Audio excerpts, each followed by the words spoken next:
Hello friends, welcome to my channel explore with SRK. So ఎలా ఉన్నారు అందరూ? Hope you guys are doing good. So present అయితే నేను చెన్నై ఎయిర్పోర్ట్కి వెళ్తున్నాను. చెన్నై నుంచి ఆస్ట్రేలియాకి ట్రావెల్ చేయాలి. So now the time is around 10 PM and my flight is on 1:40 AM in the morning. So లోపలికైతే ఒక 11-11:30కి లోపలికి వెళ్దాం అనుకుంటున్నాను. సో ఫస్ట్ థింగ్ ఏంటంటే, మనం లోపలికి వెళ్ళాక మన ఎయిర్లైన్స్ ఏదైతే బుక్ చేసుకున్నామో ఆ కౌంటర్ దగ్గరికి వెళ్ళి మన బ్యాగేజ్ అయితే డ్రాప్ చేయాలి. సో ఇన్ కేస్ మీకు ఎక్స్ట్రా వెయిట్ వస్తే అమౌంట్ అనేది ఎక్స్ట్రా పే చేయించుకుంటారు. లేదు అనుకుంటే మనం బిన్స్ ఉంటాయి, అక్కడే వదిలేయచ్చు కొన్ని అన్నెసరీ ఐటమ్స్ అంతా. అండ్ నెక్స్ట్ వచ్చి ఇమిగ్రేషన్ అండ్ సెక్యూరిటీ చెక్ ఉంటుంది. సో ఇమిగ్రేషన్లో మనం ఏ కంట్రీకి వెళ్తున్నా వీసా కాపీ అనేది క్లియర్గా వాళ్ళకి హార్డ్ కాపీ కానీ లేదంటే పాస్పోర్ట్లో కానీ స్టాంపింగ్ వేసి ఉంటే అది కానీ క్లియర్గా చూపించి వాళ్ళు ఇంకేదైనా క్వశ్చన్స్ కానీ అవి అడిగితే మనం ఎక్స్ప్లెయిన్ చేయాలి. ఫర్ ఎగ్జాంపుల్ పర్పస్ స్టడీయా లేదంటే వర్క్ దేనికోసం వెళ్తున్నామో అది ఎక్స్ప్లెయిన్ చేయాలి. అండ్ సెక్యూరిటీ చెక్లో మనం క్యాబిన్ బ్యాగ్లో ఏమైతే తీసుకెళ్తున్నామో మోస్ట్లీ ఎలక్ట్రానిక్ ఐటమ్స్ ఇంకేదన్నా ఉంటే అవన్నీ తీసి బయట పెట్టి ప్రతిదీ బయట పెట్టాలన్నమాట. అన్నీ స్కాన్ చేసి పంపిస్తారు. So immigration and security check అయ్యాక మనకి ఫ్లైట్ ఏ గేట్ దగ్గర ఉంటుందో అవన్నీ స్క్రీన్స్ మీద డిస్ప్లే అవుతూ ఉంటాయి. సో అది చూసుకొని మనం అట్లీస్ట్ ఒక 45 minutes ముందే గేట్ దగ్గరికి వెళ్ళిపోవాల్సి వస్తుంది. సో బోర్డింగ్ అనేది 45 minutes కానీ 1 hour ముందు కానీ స్టార్ట్ చేస్తారు. సో ఇది మీరు ఎవరైనా ఫస్ట్ టైం కానీ ట్రావెల్ చేస్తుంటే సో ప్రాసెస్ అయితే ఇది. సో కమింగ్ టు మీ, నేను ఆస్ట్రేలియాకి ఎందుకు వెళ్తున్నానంటే మాస్టర్స్ చేయడానికి వెళ్తున్నాను. So masters in information technology.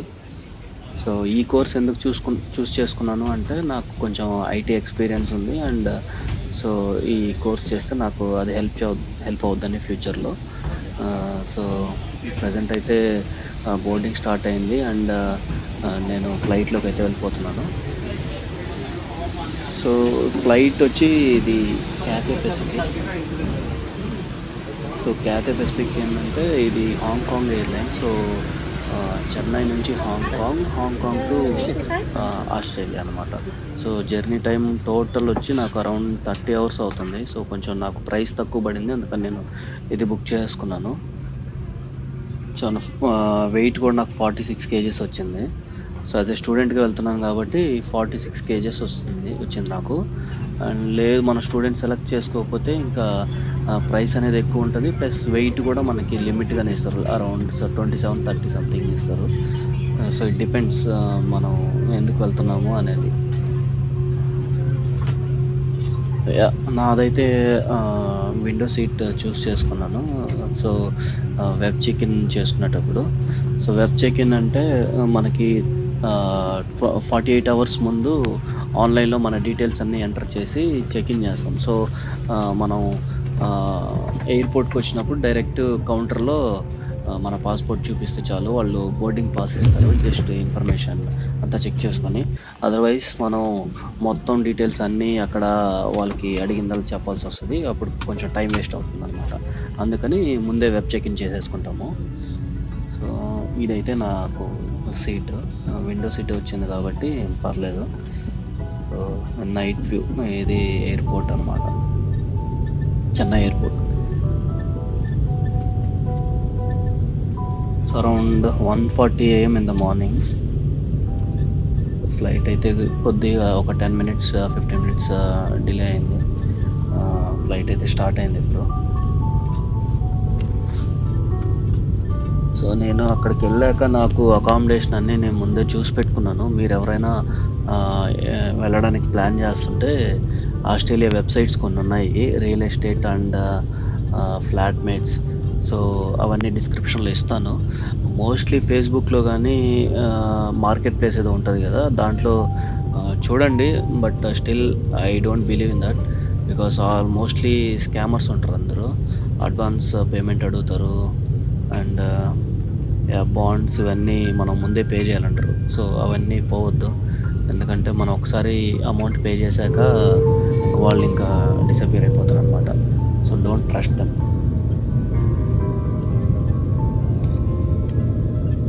Flight అయితే టేక్ ఆఫ్ అవుతుంది. So so have some flight experience. So first time అయితే కొంచెం భయపడతారనమాట. సో అంతేం ఉండదు, జస్ట్ బీ కూల్.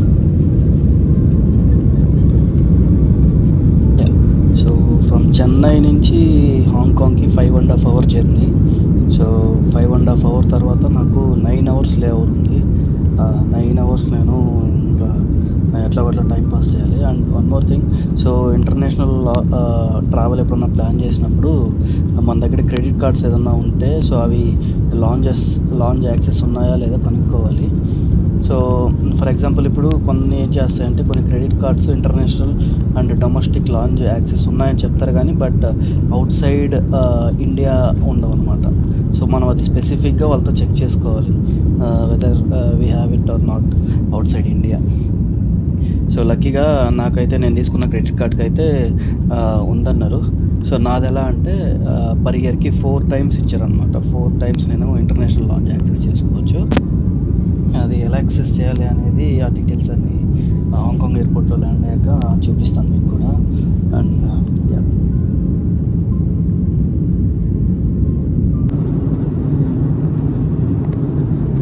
ఇంకా అలా కొద్దిసేపు పడుకొని లేచేసరికి నాకు మార్నింగ్ అయితే వాళ్ళు బ్రేక్ఫాస్ట్ ఇచ్చారు. సో నేను breakfast already web check in చేసేటప్పుడే ముందే బుక్ చేసుకున్నాను మీల్ అని. సో మీకు ఏదైనా ప్రిఫరెన్స్ ఉంటే వెబ్ చెక్ ఇన్ చేసేటప్పుడే బుక్ చేసుకోవచ్చు అనమాట మనం. అండ్ ఒకవేళ బుక్ చేసుకోకపోతే వాళ్ళు మీ దగ్గరికి వచ్చిన తర్వాత అడుగుతారనమాట వెజ్ నాన్ వెజ్ ఇంకేమున్నాయనేది చెప్తారు. దాన్ని బట్టి మనం సెట్ చేసి తీసుకోవచ్చు. అదైతే ఒక బన్ను, ఇది ఎగ్ కర్రీ లాగా ఉంది, ఎగ్ కర్రీ అండ్ సో ఇంకొక కర్రీ ఏదో ఇచ్చున్నారు. అండ్ సో ఫ్రూట్ బౌల్ ఒకటి, యోగర్ట్ ఉంది, ఇంకొక బన్ విత్ బటర్ ఏదో ఇచ్చున్నారు. సో మనకి కట్లరీ స్పూన్ అండ్ ఫోర్క్ కూడా ఇస్తారనమాట. దాంట్లో ఒక టిష్యూ కూడా ఉంటుంది.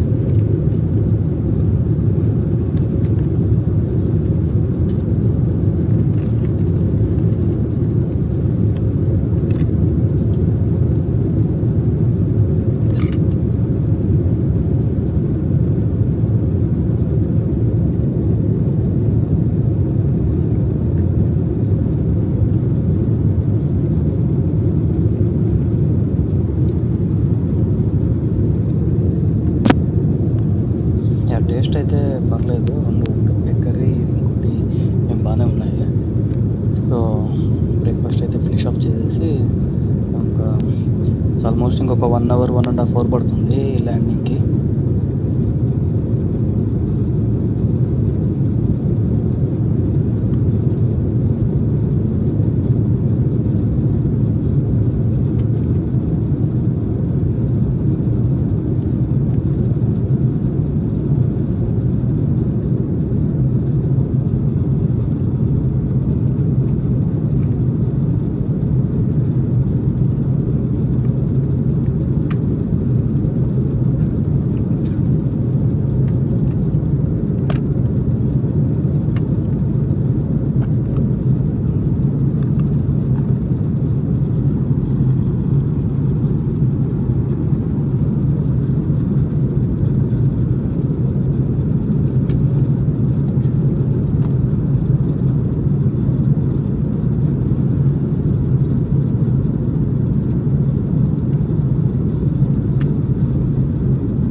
ఎయిర్పోర్ట్లో అయితే ఇక్కడ ల్యాండ్ అయింది.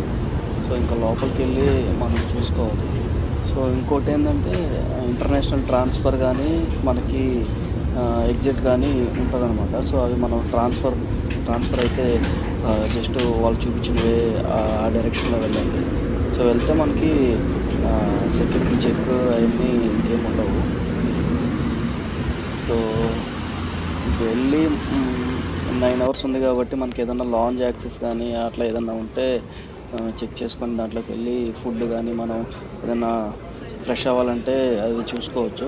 సమ్టైమ్స్ ఏంటంటే మనకి ఫ్లైట్ బోర్డింగ్కి 3 hours ముందు అలో చేస్తారు.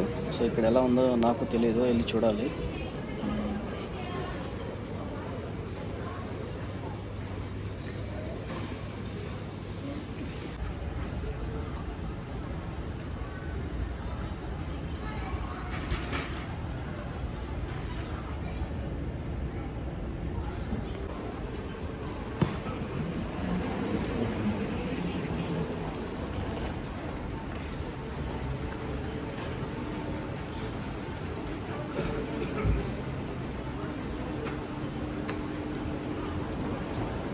ఎయిర్పోర్ట్లో అలా తిరుగుతూ ఉంటే ఇక్కడ స్కై గార్డెన్ అనేది ఏదో కనిపించింది.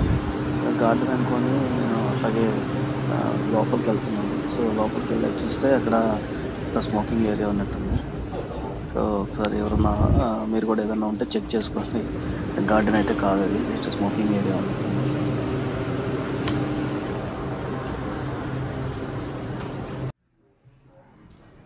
ఒక లాంజ్ అయితే కనిపించింది నాకు. ఆ లాంజ్లోకి వెళ్ళి నేను నా కార్డ్ యాక్సెస్ ఉందా లేదా అని చెక్ చేశాను.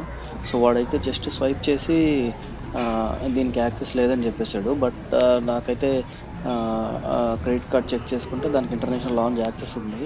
సో నేనేం చేశానంటే ఇంకా డైరెక్ట్ యాప్ ఓపెన్ చేసి క్రెడిట్ కార్డ్ సెక్షన్లో జస్ట్ చెక్ చేశాను అనమాట. దాంట్లో మనం ఏంటంటే ఒక్కొక్కసారి స్వైప్ అవ్వకపోతే జస్ట్ మనం QR కోడ్ జనరేట్ చేసుకోవడానికి ఉంటుంది అనమాట అది యాప్లో. సో QR కోడ్ జనరేట్ చేసి వాడికి చూపిస్తే ఇంకా అలో చేశాడు. సో నాకు 4 times యాక్సెస్ ఉంటే నాకు 1 time యాక్సెస్ చేసుకున్నట్టు నాకు అప్డేట్ అయిపోయింది యాప్లో కూడా. సో ఫుడ్ అయితే పర్లేదు, బాగానే ఉంది. బట్ మన ఇండియా లార్జెస్ట్ ఎక్స్పెక్ట్ చేసినట్టు బిర్యానీ ఇంకా కొన్ని ఇండియన్ ఐటమ్స్ అలాంటివి ఏమి ఉండవు ఇక్కడ. Just normal basic and drinks అన్నీ ఉన్నాయి.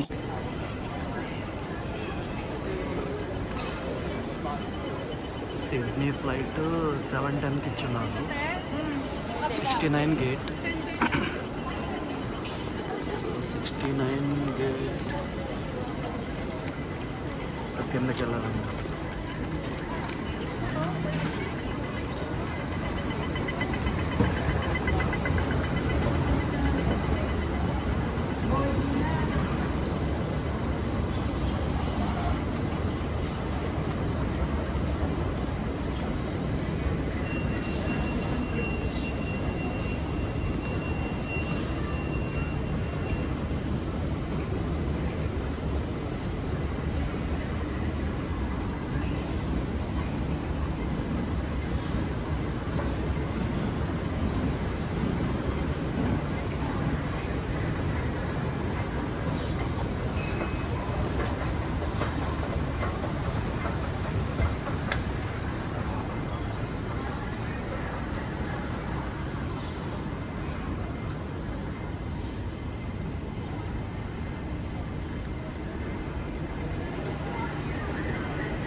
అలా డైరెక్షన్స్ ఫాలో అయ్యి కిందకి వస్తుంటే ఇక్కడ ట్రైన్ అయితే చూపిస్తుంది. సో మేబీ ఇంకో టెర్మినల్కి వెళ్ళి అక్కడ ఫ్లైట్ బోర్డ్ అవ్వాలన్నమాట.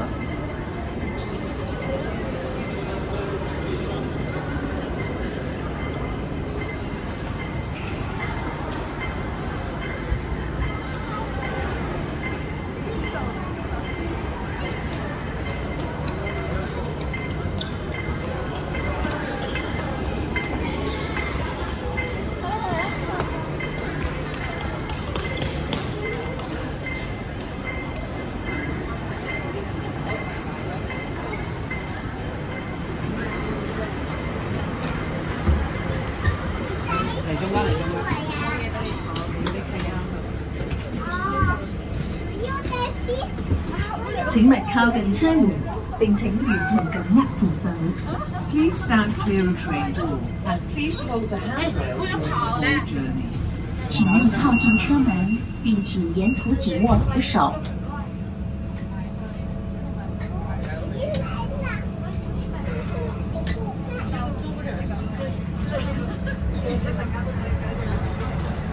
你要坐也是得就坐。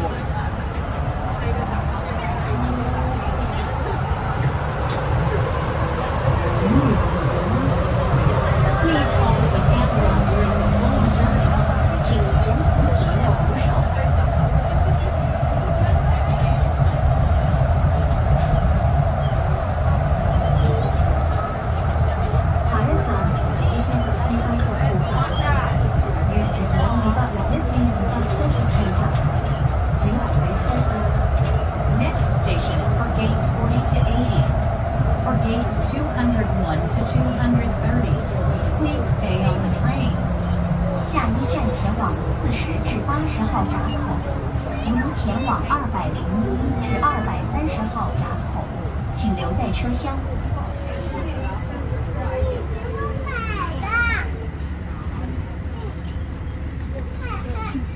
Excuse me.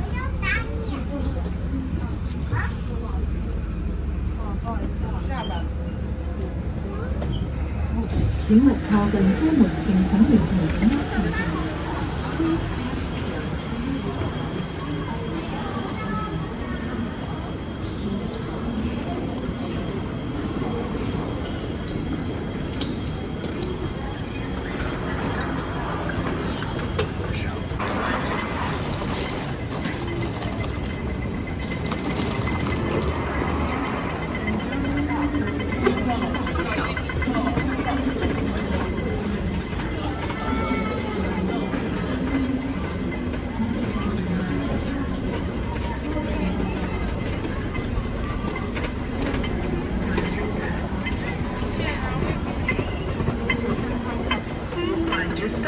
请小心台阶。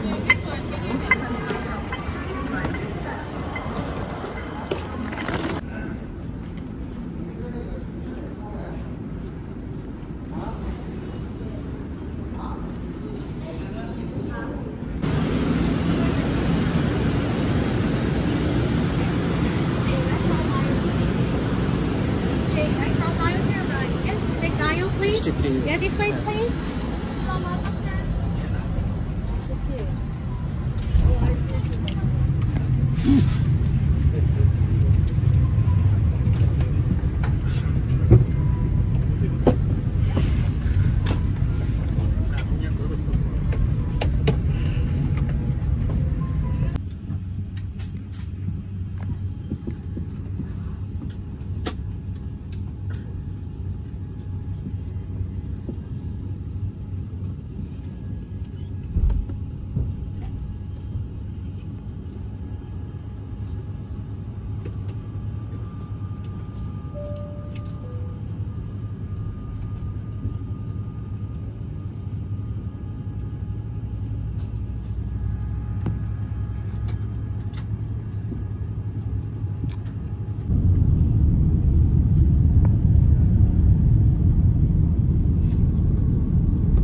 అయితే సిడ్నీలో ల్యాండ్ అయిపోయాను. సో ఇంకా ఇమిగ్రేషన్ అంతా నాకు సిడ్నీలో ఉంటుంది కాబట్టి మొత్తం చెకింగ్ అంతా ఇక్కడే ఉంటుంది. సో ఇమిగ్రేషన్ అంటే సో ఆస్ట్రేలియా కొంచెం స్ట్రిక్ట్గా ఉంటుంది అంటారు. నాకు ఎక్స్పీరియన్స్ లేదు కాబట్టి సో ఏమవుతుందో ముందు చూడాలి. బట్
ఇమిగ్రేషన్ దగ్గర అయితే చాలా పెద్ద లైన్ ఎంత టైం అవుతుంది చూడాలి. సో ఫైనల్గా అయితే ఇమిగ్రేషన్ అయితే అయిపోయింది నాది.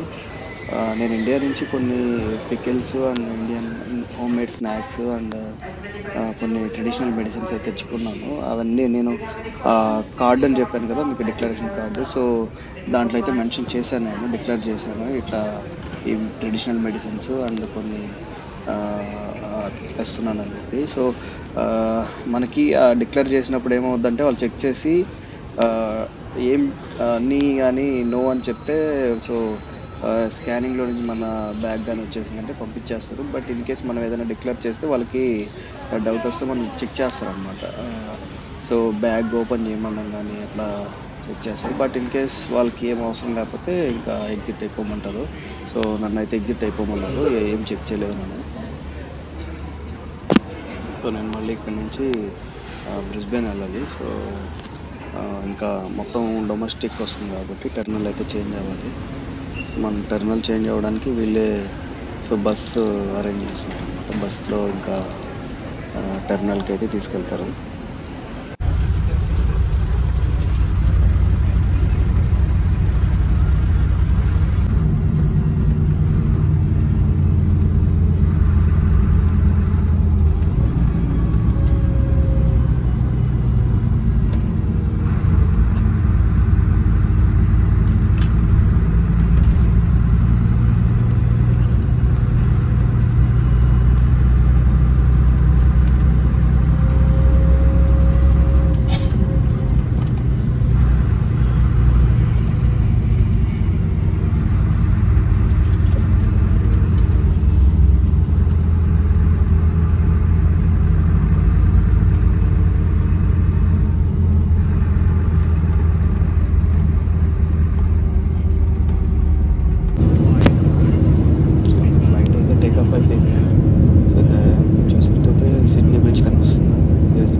బ్రిస్బేన్కి 1.5 hour జర్నీ. సో ఇంకా అక్కడి నుంచి మళ్ళీ ట్రైన్ తీసుకొని ఇంకా రూమ్కి అయితే వెళ్ళిపోతాం.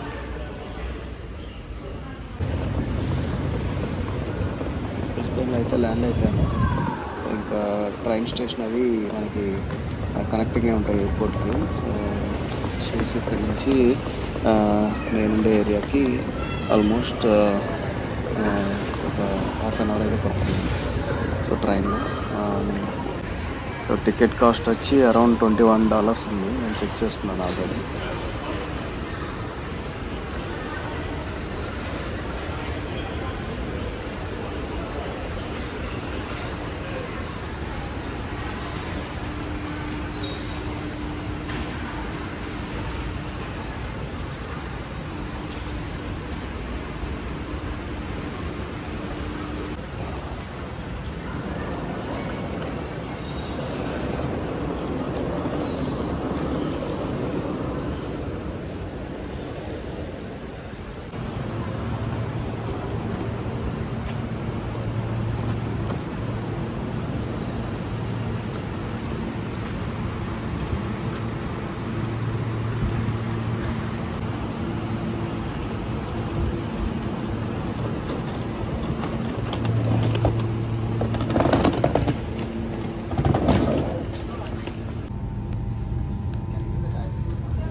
Junction Station.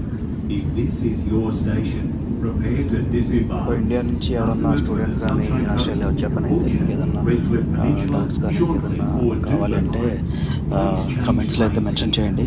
నాకు తెలిసినంత వరకు నేను ఇన్ఫర్మేషన్ అయితే పాస్ చేస్తాను మీకు. నా జర్నీ చెన్నై నుంచి ఆస్ట్రేలియాకి. సో ఈ జర్నీ చూసి మీకు నా వీడియో కానీ నచ్చినట్టయితే సబ్స్క్రైబ్ చేసుకొని ఛానల్ లైక్ అండ్ షేర్ చేయండి. సో ఇంకా ఫ్యూచర్లో నా వీడియోస్ ఏదన్నా వస్తే మీకు అప్డేట్ వస్తుంది. So thank you so much for watching my videos. Thank you.